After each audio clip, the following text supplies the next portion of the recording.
Hello, everybody. Um, with the cat function, when you had some number and then the cat was just multiplying it, you saw that every time you picked a number, you'd get that number times 2 or 10 or whatever number it was. And when you graph all of those numbers in the plane, they happen to end up like this. So 1 times 2 is 2, 2 times 2 is 4, 3 times 2 is 6. And when you graph them, they all happen to fall on a line. It's a straight line. And the reason is that when you repeatedly add the same number, so if I say 2 plus 2, right, that's 2 times 2. If I add another 2, that's 3 times 2. And if I add another 2, that's 4 times 2. So repeatedly adding the same number is multiplication.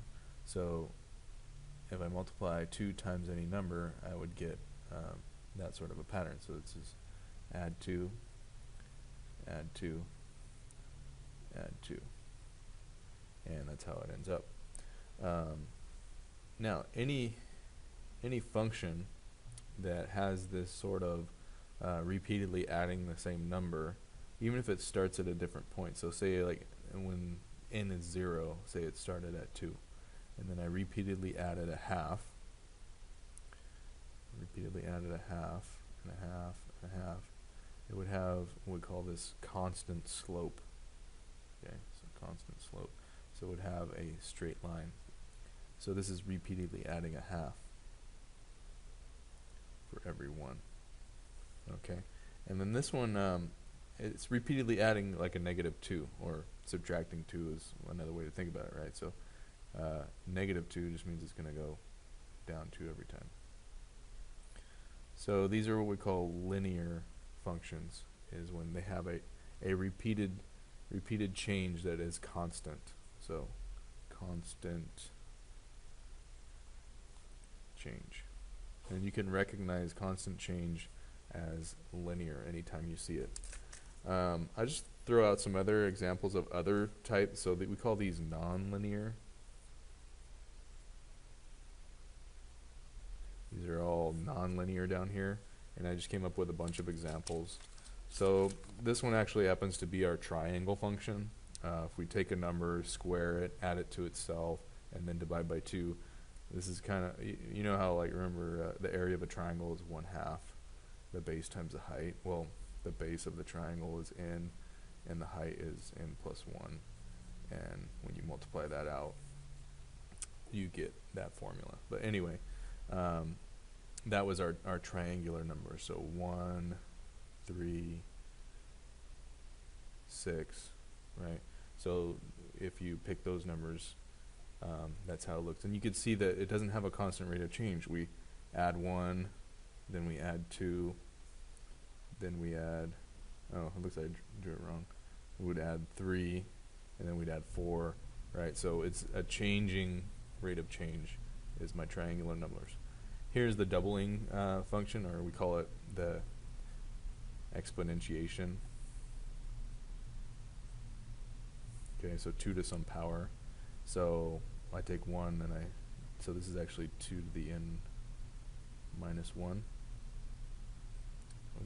Yeah, 2 to the n minus 1. So when n is 1, you get 1, 2 to the 0, which is 1, and then 2 to the first, which is 2, 4, 8, 16, and so on.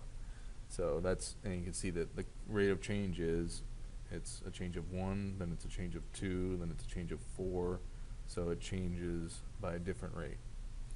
N squared, or n cubed, so it changes by 1, then it changes by, next one is, it's 1, 8, then 27, so it changes by 7, so it changes by 1 and 7, then it goes up to 27, so 8 to 27 is 19.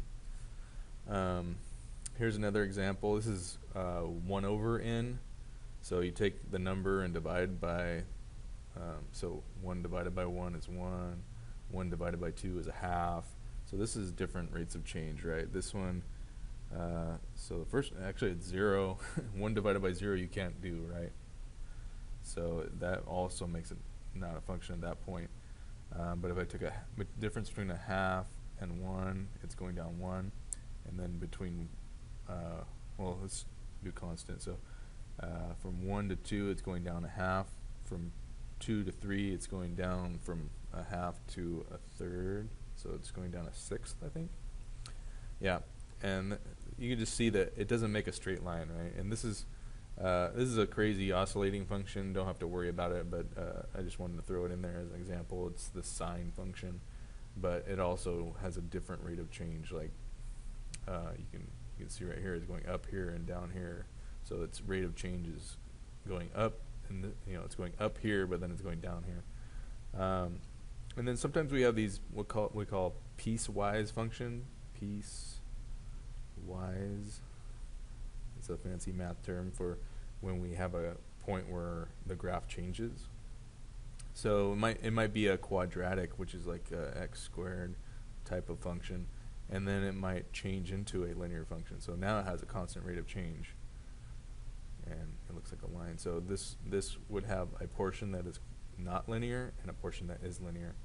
So that's just an example of some different types of functions that are out there. But what you need to do is be able to recognize when do we have a linear function and when is it not a nonlinear function.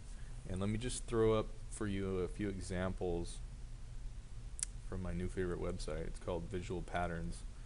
And these have a bunch of different patterns of things changing. So let's just do this example. So this one, so we start with 1, and then we get 1, 2, 3, 4, 5 more. So the difference between 1 and 2 is 5.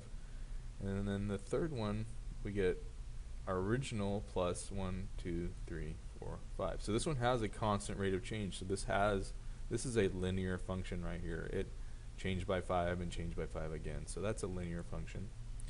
This one, let's see. Okay, so this one, we have 6, and then we have our original 6 plus 4 more. And then we have, so that would be 10. And then we take those 10, and then we add another 4. So this would be a linear function as well. Let's see if I can find this one right, oh here. This is our doubling function actually. So this one, it double, and you see how, how we had our doubling function dwarfed our cubing. This is kind of the reason why, is every time you take what's there and double it, right? So this one goes from 1 to 2, so changed by 1, and then it added 2, and then it added 4, and then it adds 8 and 16, and so this one's definitely not changing by a constant rate of change. So this is not linear. Do we have another one that's not linear? How about, let's try this one. Yeah, this one is not linear. Let's see. So you take your original stack, and then you add 2, 4, 6, probably 8 in the back, 9. Okay, so you'd add 9 to this one, and then you take this stack, and it looks like it's up there, and then I add 3, 6, 9, well, more than 9 because there'd be 12, 13. So I added 9 here, and then I added 13, so this is not linear right here.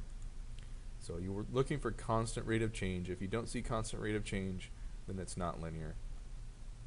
Let's take one more.